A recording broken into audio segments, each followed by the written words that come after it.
All right, today we are diving into a tool called Make.com. It's a really powerful platform that promises to give you basically automation superpowers, and all without writing a single line of code. So let's get into it.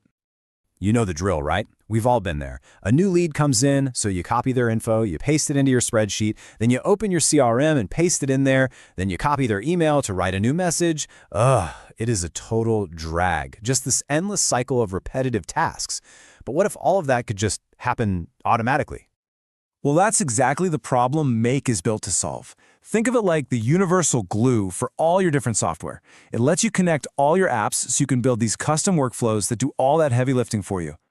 So what is it really? Make, and you might actually remember it by its old name, Integromat, is so much more than just a simple automation tool. It's really a visual studio for your workflows. And that word, visual, is the key. You're not sitting there writing code. You're literally dragging and dropping little bubbles on a canvas, connecting the dots to build the exact process your business needs. And let me tell you, this thing is a powerhouse. We're talking about integrations with thousands of apps. You know, the big ones, Gmail, Slack, HubSpot, you name it, it's probably in there. Plus, to get you started, there are thousands of ready-to-use templates. And now it even has built-in AI tools to make your automations even smarter. So, how does this all actually work? Honestly, the best way to wrap your head around it is to think of it like drawing a flowchart. Yeah, just a simple diagram for your data. You decide where it all starts, what happens in the middle, and where all that information is supposed to end up. Now, in the world of Make, these flowcharts are called scenarios, and they're all built with just a few key pieces. First up, everything starts with a trigger. That's the event that kicks the whole thing off, like getting a new email or a new sale. From there, you add your actions. These are the jobs you want to get done, like creating a new contact or updating a spreadsheet. And you can get fancy with things like routers to send data down different paths based on certain rules, or use transformers to, say, change a date format so it plays nice with the next app in line. And every single time one of these little steps runs, it's called an operation. That's the basic unit of work inside Make. We'll touch on what that means for pricing in just a minute, but for now, let's see this thing in action. Because theory's great and all, but nothing beats seeing it work with a real-world example, right? So let's imagine you're running ads, and you need to handle new leads as they come in, fast. Okay, so here's our trigger. Someone, somewhere, fills out a lead form on one of your Facebook ads. That's it. That's the spark. The moment that happens, our automated scenario just springs to life. First action, Make instantly grabs all that new lead's information, their name, their email, all of it, and zips it over to your CRM, let's say HubSpot, creating a brand new contact record, all without you lifting a finger. And boom, immediately after, the next action fires off. Make takes that new contact's email and sends them a personalized welcome email right from your own Gmail account. You get instant engagement, and it's totally hands-off. And then, to close the loop, a final action sends a quick notification to your team's Slack channel. It lets them know, hey, new lead just came in, and they've already been contacted.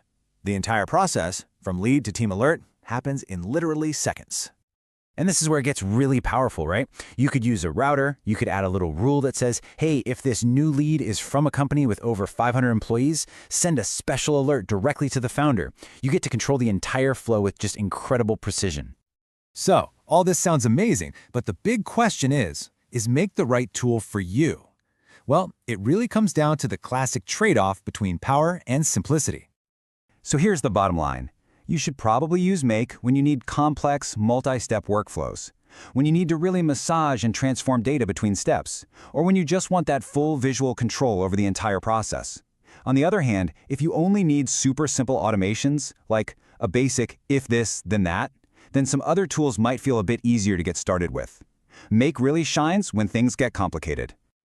Okay, let's talk about the money. Like we mentioned, Make's pricing is all based on how many of those operations or credits your scenarios use up. So the more steps you have, the more credits you use. But the really good news is they have a very generous free plan, so you can actually get in there and start building and testing things out without paying a dime. Of course, for the latest details, you should always check their website. All right, so if you're feeling ready to jump in, I want to leave you with 3 quick pro tips to help you get started on the right foot and, automate smarter, not harder. First, and this is a big one, start with a template. Seriously. Don't try to build your first big idea from scratch. Find a template that's close to what you need and then just customize it. Second, try to keep your scenarios small and focused. Trust me, they are so much easier to troubleshoot if something goes wrong. And finally, keep an eye on your credit use. A smarter, more efficient workflow isn't just more reliable, it's also cheaper to run. So at the end of the day, Make isn't just another automation tool. It really is a full-on visual studio. It gives you this incredible canvas and all the little building blocks you need to design and build the exact automations your business needs to run way more efficiently. And that brings us to our final question for you. We've seen how powerful lead handling can be, but what should we do a really detailed walkthrough of next? Should we build out automated invoice reminders? Or maybe dive into their new AI agents? Let us know. Thanks for tuning in.